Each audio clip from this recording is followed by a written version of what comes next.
시간에는 하나님 말씀 봉독하는 시간입니다. 하나님 말씀은 마태복음 28장입니다. 마태복음 28장 1절, 5절에서 7절 넉절 말씀 저와 여러분이 한 절씩 교독하겠습니다. 마태복음 28장 1절입니다. 신약 성경 제가 갖고 있는 성경은 51쪽에 나와 있습니다. 마태복음 28장 1절 제가 먼저 읽겠습니다. 안식일이 다 지나고 안식 후 첫날이 되려는 새벽에 막달라 마리아와 다른 마리아가 무덤을 보려고 갔더니 천사가 여자들에게 말하여 이르되 너희는 무서워하지 말라. 십자가에 못 박히신 예수를 너희가 찾는 줄을 내가 아노라. 그가 여기 계시지 않고 그가 말씀하시던 대로 살아나셨느니라. 와서 그가 누우셨던 곳을 보라. 또 빨리 가서 그의 제자들에게 이르되 그가 죽은 자 가운데서 살아나셨고 너희보다 먼저 갈릴리로 가시나니 거기서 너희가 배우리라 하라. 보라 내가 너희에게 일렀느니라 하거늘. 아멘. 옆사람 축복합니다. 예수님이 살아계십니다. 예수님이 지금 함께하고 계십니다. 믿음 안에 승리합시다. 할렐루야. 오늘은 부활의 새 아침이라는 말씀의 제목으로 함께 말씀을 나누길 원합니다. 부활절 하면은 우리 주일학교 금방 제가 또 2층에서 올라올 때 보니까 흔히 달걀을 만들고 달걀을 포장하고 나누고 또 달걀을 믿지 않는 분들에게 복음을 전하기 위해서 나누는 걸 볼 수 있습니다. 그러면 왜 부활절이면 계란을 이렇게 달걀을 나누게 되었을까요? 여러 가지 유래 중에 하나가 여러 가지 유래가 있는데 부활절의 영어식 표기가 EASTER, 이스터 이렇게라고 부르죠. 부활절을. 근데 그 이스터가 봄의 여신인 EOSTRE, 에오스트레에서 유래되었다고 합니다. 이게 유래 중에 하나입니다. 고대 북유럽 투튼족이 숭배한 봄의 여신 에오스트레를 기념하면서 투튼족은 다산과 풍요를 상징하는 토끼와 달걀을 먹고 나누었는데 이런 풍습이 주변의 이교도들에게 전파되었고 기독교가 전 유럽을 다스리기 시작하자 여기에 이제 봄의 여신, 그러니까 이제 봄의 꽃도 피고 이렇게 하니까 생명의 탄생 또 재생의 의미를 부활과 결합해서 부활절의 상징으로 사용했다고 합니다. 그래서 어떤 면에서 보면 부활절에 계란 나누는 것은 순수한 기독교 전통은 아니라는 것이죠. 실제로 기독교 초기부터 내려온 기독교 부활절 전통에는 이런 달걀을 삶아서 나누는 것보다는 오히려 큰 웃음이 이 부활절의 전통 예식에 있다는 것이죠. 초기 기독교 교회에서는 우리 부활절 오늘 이렇게 주일에 모이지 않습니까? 그런데 부활절 다음날, 월요일 날 또 모인다는 거죠. 기독교 초기 기독교 교회 때 역사를 살펴보면 부활절 다음날 교회 마당에서 파티를 연다는 거예요. 춤을 추고 페스티벌을 연다는 것이죠.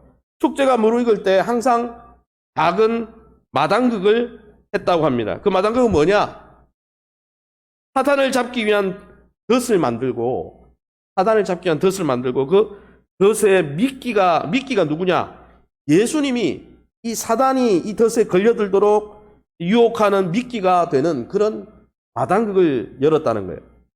그리고 예수님이 죄 없는 그 미끼, 이 덫은 예수님의 십자가가 되겠죠.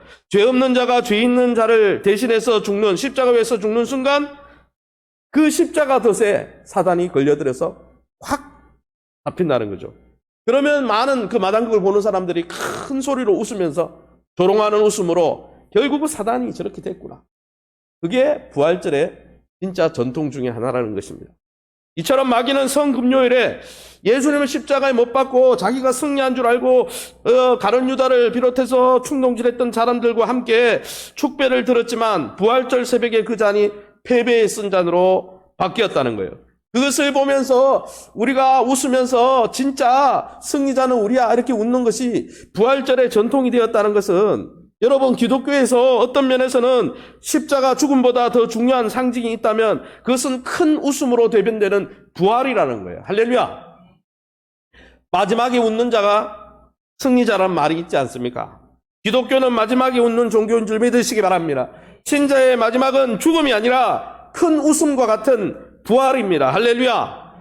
이 부활에 대한 이 말씀이 한 번으로 끝나지 않는다는 거예요. 마당극 한 번 하고 부활절 한 번 기념하는 게 아니고 그 이야기가 계속 영원 계속된다는 거예요. 기독교는 매주 예배를 통해서 이 위대한 큰 웃음, 부활을 예배를 통해, 설교를 통해, 신자의 신실한 삶과 웃음을 통해 드러내고 증거하는 존재라는 것이죠. 할렐루야. 저와 여러분이 부활의 놀라운 소망을 주신 하나님 앞에서 또 세상에 이 사단이 다스리는 그 모든 흉계와 모든 계략 앞에서 결국은 우리가 승리한다.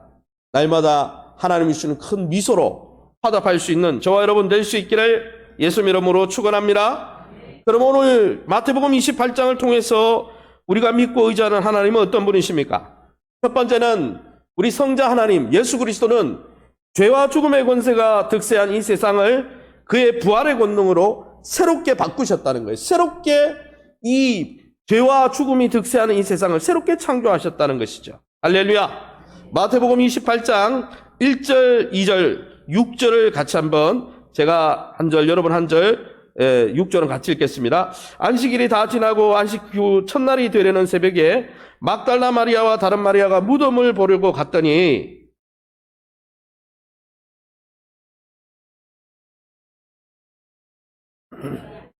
같이 있습니다. 그가 여기 계시지 않고 그가 말씀하시던 대로 살아나셨느니라. 와서 그가 누우셨던 것을 보라. 아멘. 주님을 끔찍하게 사랑해서 십자가 운명하시는 그 순간까지 지켰던 갈릴리에서 온 여인들이 있었죠. 그 여인들은 예수님을 너무 사랑한 나머지 어떻게 했습니까? 이제 부활절 다음 날, 안식일 다음 날이죠. 안식일 다음 날 부활의 날이죠. 그날에 예수님의 시신에 유대 풍습에 따라서 예수님의 시신에 이 기름을 바르려고 향유를 받으려고 무덤을 찾아갔다는 거예요. 그런데 어떻게 됐습니까?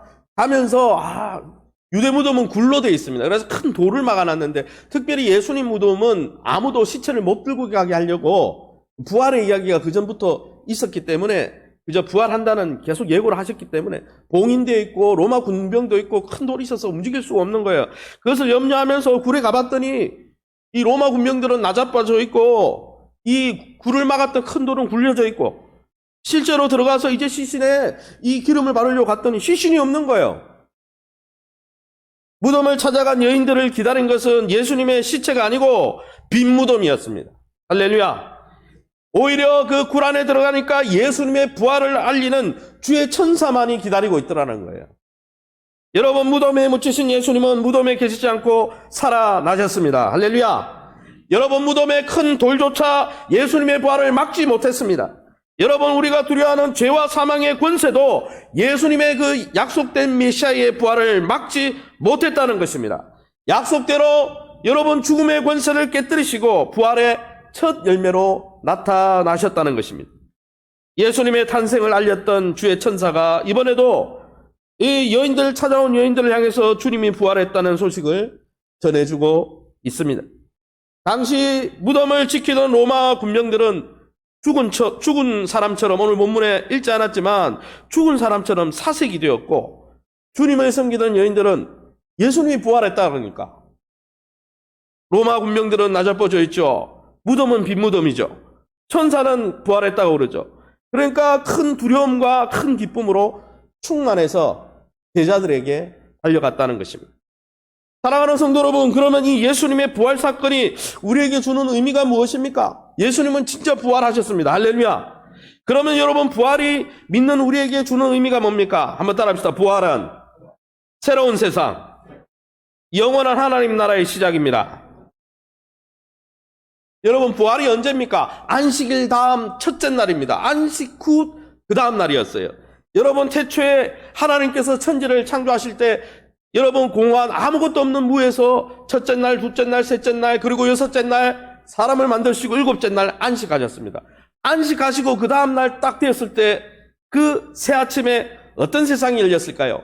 공허했던 아무것도 없던 무질서했던 그 우주가 6째 날까지 하나님의 창조를 마치고 7째 날 안식하신 다음에 그 안식일 다음 날 딱 봤을 때 완전히 새롭게 단장된 완성된 창조 세계의 새 아침이 열렸다는 거예요. 찬란한 만약 여러분 우리가 여러분 그 뭡니까? 우리가 타임머신이 있다면은 그 하나님께서 첫째 날, 둘째 날, 셋째 날 그리고 안식하시고 그 다음 첫째 날 딱 됐을 때 모든 것이 다 완성됐잖아요. 그날의 그 새 아침의 공기가 어떻겠습니까? 찬란하고 영광 중에 충만했을 것입니다. 그와 같이 예수님이 부활하신 날, 안식 후 다음 날 예수님이 부활하셨을 때 새로운 창조의 첫날이었다는 거예요.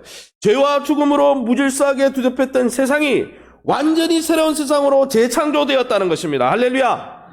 부활하신 주님이 여러분 새로운 세계, 새 출발이 되셨다는 것이죠.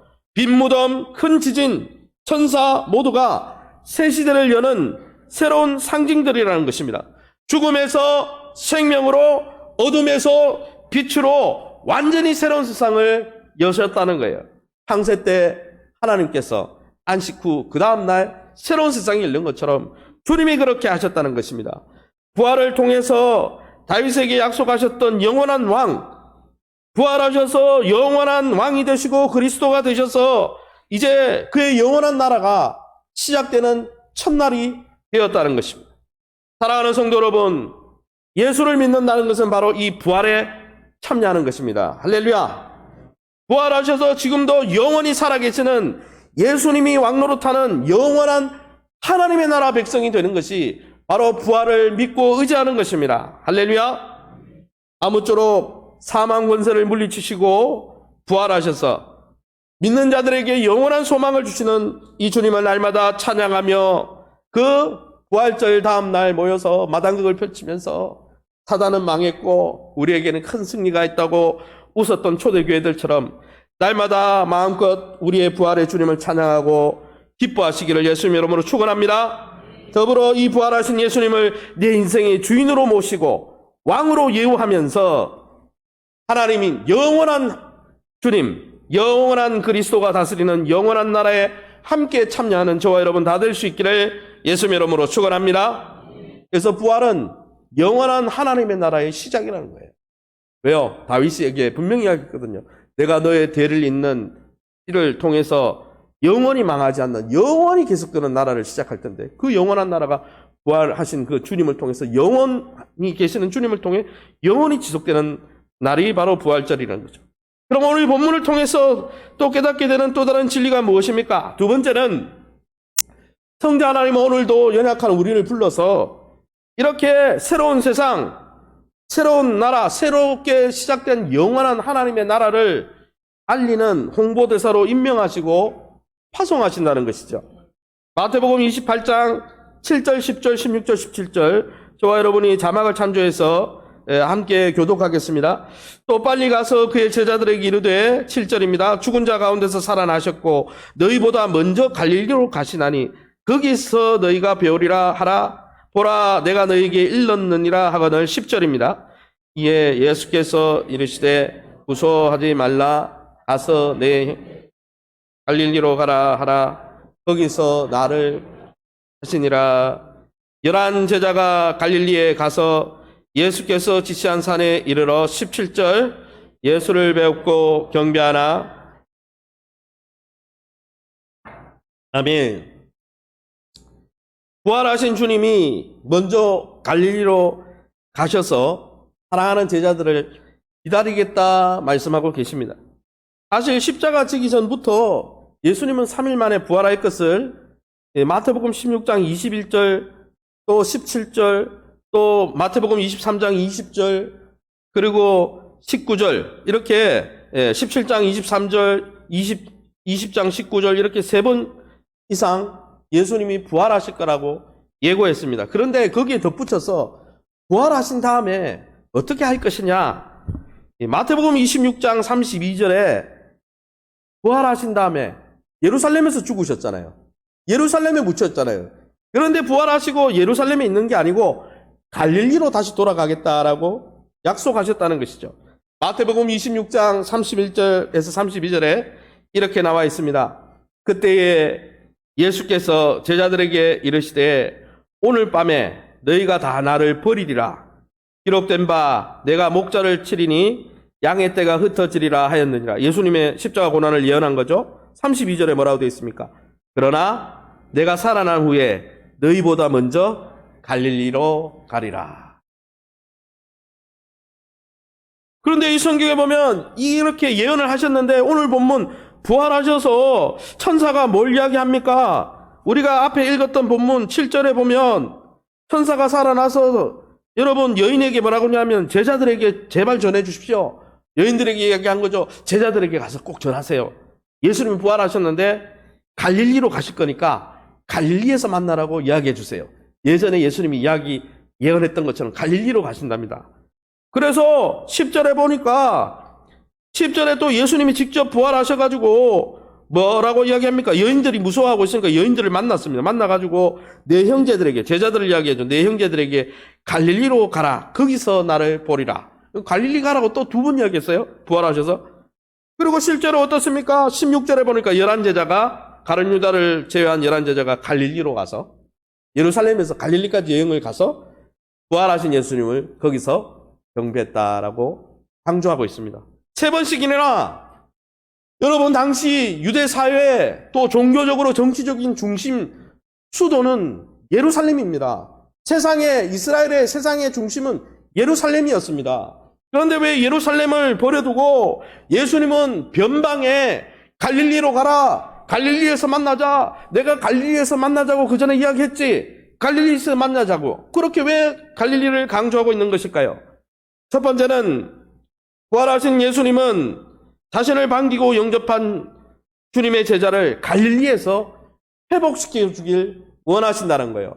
부활하신 주님이 여러분 우리의 실패의 장소 갈릴리에서 우리를 다시 만나 회복시켜 주시길 원하신다는 것입니다. 할렐루야.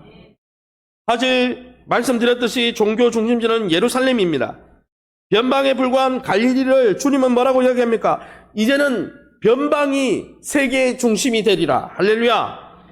이제는 자신을 거부하고 십자가를 매달았던 수도 예루살렘이 아니라 세상 사람들은 여기가 센터다, 여기가 세계의 중심이다, 내가 세상의 중심이다 말하지만 나를 거부하고 나를 거절하고 나를 십자가에 매단 그 수도 예루살렘은 내가 버렸다. 그러나 가난하고 온유하며 애통하며 주님을 따르던 변방의 갈릴리, 그곳을 내가 세상의 중심으로 사용하리라. 할렐루야. 여러분 하나님의 나라는 이처럼 예수님을 믿고 영접하고 예수님 앞에 호의적이고 예수님 앞에 긍정적인 반응을 보이는 사람들을 통해 하나님은 이 세상의 역사를 써가신다는 거예요.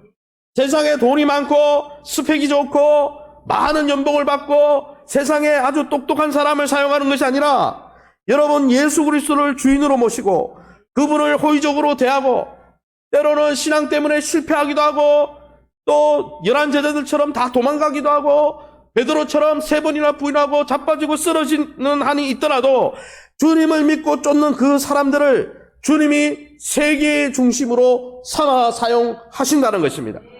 여러분 주님은 약속대로 부활하셨습니다. 그리고 약속대로 제자들을 갈릴리에서 기다리고 계십니다. 자신을 버리고 도망쳤던 제자들을 이런 배약한 자들이라고 말하지 않았고 10절에 보면 내 형제라고 부르십니다. 무슨 말입니까? 회복시켜 준다는 것이죠. 이미 회복되었다는 것이죠. 이미 그들을 받기로 하셨다는 것이죠. 이제 그 예수님이 갈릴리에서 제자들의 실패를 회복시켜 주시는 거예요. 3번 부인했던 여러분 베드로를 찾아가서 네가 나를 사랑하느냐? 네가 나를 사랑하느냐? 네가 나를 사랑하느냐? 나는 너를 여전히 믿는다. 내 영을 먹이라. 내 양을 치라. 너는 하나님의 사람으로 세상의 중심이 될 거다. 그들을 영광스러운 부활의 일꾼으로 회복시켜준 장소가 갈릴리라는 것이다. 사랑하는 성도 여러분, 그러기에 이 세상의 중심에 있지 않고 나는 내 인생의 이 세상의 변두리에 있다고 실망하지 마시기 바랍니다. 이미 실패했고 좌절하고 쓰러지고 자빠졌기 때문에 내 인생의 끝이 났다 이렇게 말하지 마시기 바랍니다. 부활하신 주님이 지금 여러분이 오기만을 그 변두리 실패한 현장에서 갈릴리에서 여러분을 기다리고 계시다는 것이죠.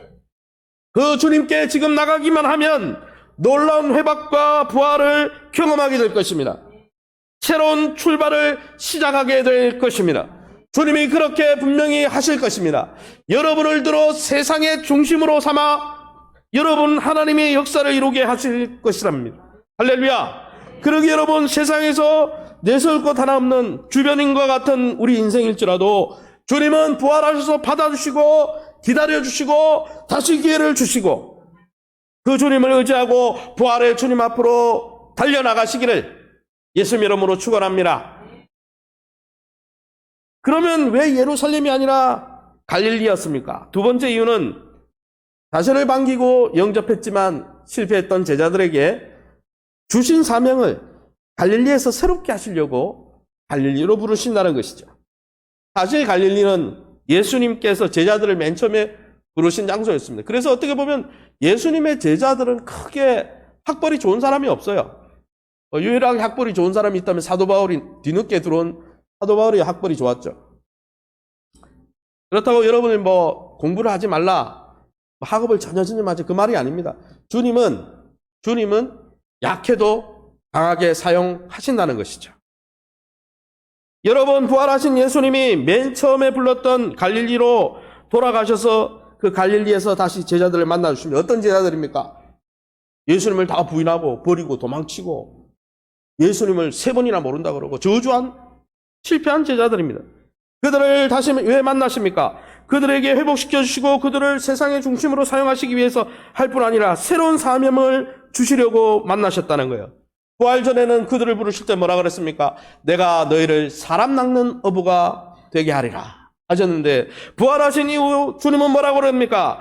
이제는 이스라엘에 국한되지 말고 남유다에 국한되지 말고 모든 민족과 모든 열방에게 세례를 주고 그 모든 자들을 제자 삼아 이 영원한 하나님의 나라의 백성이 되게 하라. 아주 글로벌한 우주적인 비전을 선포하시더라는 거예요. 마태복음 28장 18절에서 20절에 그래서 함께 읽어보겠습니다. 그 말씀 읽어봅니다. 예수께서 나와 말씀하여 이르시되 하늘과 땅의 모든 권세를 내게 주셨으니 그러므로 너희는 가서 모든 민족을 제자로 삼아 아버지와 아들과 성령의 이름으로 세례를 베풀고 내가 너희에게 분부한 모든 것을 가르쳐 지키게 하라. 볼지어다 내가 세상 끝날까지 너희와 항상 함께 있으리라 하시니라. 아멘. 이 본문에 보면 예수님이 부활하시고 아주 이제는 강한 어투로 이야기합니다. 하늘과 땅의 모든 권세를 하나님으로부터 받았다는 것이죠. 그 권세로 명한다라고 했습니다. 사실 예수님이 부활하고 나서 예수님을 죽였던 제사장과 살인드린 공회원들은 부활이 실제니까 이게 이제 막을 수가 없는 거예요. 그래서 어떻게 했습니까? 부활 사건을 제자들이 예수님의 시신을 탈취한 사건으로 조작하려고 또 거짓 증인들을 매수해가지고 이 부활을 쉬쉬했습니다. 부활 안 했어요. 부활 안 했다고. 여론을 조작해. 인터넷에 댓글을 조작해가지고 부활 없는 걸로 해. 그래야 돼. 그런데 여러분 그렇게 쉬쉬했던 그들과는 달리 부활하신 예수님은 하늘과 땅의 권세로 하나님 나라의 영원한 하나님의 나라의 그 왕권과 권세로 제자들을 세상 끝까지 땅 끝까지 파송하신다는 것이죠. 드러내신다는 것이죠. 부활의 증인으로 파송하신다는 것입니다. 부활로 세워진 영원한 하나님의 나라 백성으로 모든 민족을 삼을 수 있도록 증거케 하신다는 거예요. 너희는 쉬쉬할 게 아니다. 부활은 사실이고 부활의 영광은 너희가 경험할 수 있다라고 외치시는 것이죠. 사랑하는 성도 여러분, 이제는 이스라엘의 경계를 넘어서 그 당시 많은 사람들이 메시아는 그 유대 왕국을 이스라엘을 회복해줄 정치적인, 군사적인, 경제적인 아주 세속적인 왕으로 생각했지만 주님은 뭐라고 이야기합니까? 이스라엘은 너무 좁아 모든 민족과 일방이 죄 아래 있는데 그들을 하나님의 생명의 나라로 영원한 하나님의 나라로 초대해야 돼. 이스라엘을 위한 메시아가 아니라 온 세상을 살리는 영원한 왕 그리스도이기에 너희는 땅끝까지 복음을 증거하라 말씀하시는 것이죠. 사랑하는 성도 여러분, 세례를 주고 가르쳐 지키게 하는 사역을 허락하실 뿐 아니라 그것을 감당할 권세와 능력까지 주님이 부어주신다는 거예요. 그리고 그 일을 감당하는 교회와 성도들에게 뭐라고 얘기합니까? 볼지어다 내가 세상 끝날까지 너희가 그 일에 동참할 때 내가 너희와 항상 함께 있으리라. 이제 말씀을 정리하겠습니다. 사랑하는 성도 여러분, 2000년 전 예수님의 부활 때에도 당시 종교 정치 중심지였던 산헤드린 공회는 확실한 부활의 사실을 왜곡시키려고 거짓 증언들을 매수하고 숨기고 여론을 조작하는 일들을 했습니다. 그때와 마찬가지로 지금 이 세상도 성육신하신 하나님 예수님을 사람들의 뇌리에서 제거하고 하나님 없는 세상으로 만들려고 전방위적으로 몸부림을 치고 공작을 벌이고 있다는 거예요. 그러나 오늘 부활하신 예수님은 우리에게 명령하십니다. 하늘과 땅의 권세로 너에게 명하노니 너희는 땅끝까지 하나님의 나라가 임했음을 선포하라 말씀하시는 것이죠. 여러분, 신자는 예수님의 제자입니다.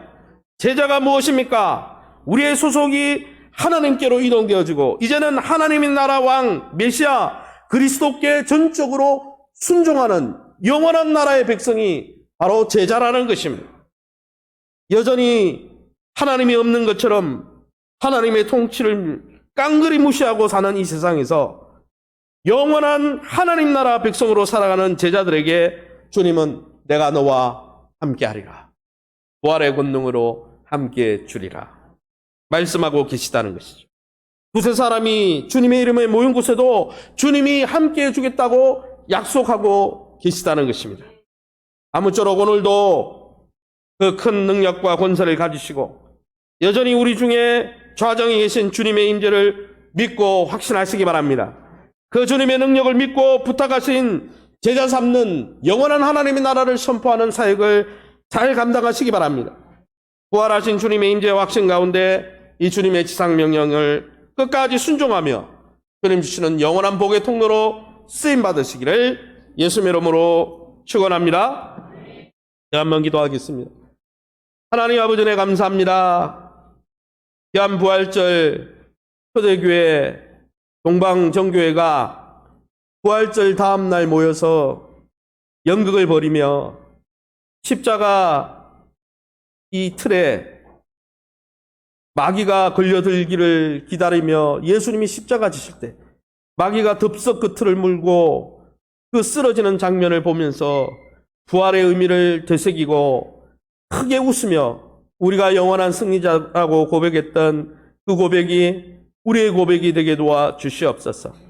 죄와 사망과 불의로 가득한 이 세상 가운데서 이제는 세상에 속한 불의함과 죄 가운데 무너져가는 사람이 아니라 영원한 소망 가운데 영원한 하나님의 나라 백성으로 우리를 삼아주시니 감사합니다. 주님, 우리 가운데 아직까지 예수 그리스도를 주와 왕으로, 주님으로 왕으로 모시지 못한 영혼이 있다면 주님께서 그 마음문을 움직여 주셔서 영안이 열려지게 도와주시고 영적 귀가 열리게 도와주시고 저희를 만나 주셨던 것처럼 주님 만나 주시옵소서. 영원한 주의 나라의 백성이 되게 도와주시옵소서. 하나님, 정말 뉴스마다 불길하고 어렵고 죄와 불의로 가득한 이 세상의 혼탁함 가운데서 우리가 영원한 빛 대신 영원한 나라가 새롭게 주님의 부활로 인해서 시작되었음을 선포하며 많은 죽어가는 영혼들을 주님께로 인도하여 주님의 영원한 생명과 소망을 품는 일에 함께 동참할 수 있도록 축복해 주옵소서. 주님, 우리는 부족합니다. 연약합니다. 그러나 실패한 제자들을 갈릴리에서 만나주시고 너희가 세상의 중심이다. 산헤드린 공회도 예루살렘도 아니라 너희가 세상의 중심이 되게 하리라. 내가 너희를 통해 세상의 역사를 써가게 하리라 말씀해 주셨던 것처럼 오늘 이 아침에 주님을 영접하고 부활을로 기뻐하는 성도들에게 이들을 통하여 세상의 새로운 역사를 써가게 도와 주시옵소서. 이들을 통해 주님의 놀라운 역사가 하나님 나타나게 도와 주시옵소서. 영원한 나라를 선포할 때마다 하나님의 표적들이 나타나게 도와주시고 주님의 살아계신 증거들이 나타나게 도와 주시옵소서. 육신의 질고로 고통 가운데 물질의 고난으로 인해서 또 막힌 인생에 여러 가지 얽혀진 실타래를 인해서 염려하는 성도들이 있습니까? 염려하지 말라, 낙심하지 말라. 내가 죽음의 권세도 이겼거늘 그것을 해결하지 못하겠냐 말씀하여 주셨사. 낙심하지 아니하고 선을 행하기도 하시되 선을 행하되 낙심하지 말지니 때가 이르면 반드시 거두리라. 말씀하신 주의 말씀이 응답되게 하여 주시옵소서. 모든 영광 하나님께 돌려드리며 예수 이름으로 기도합니다.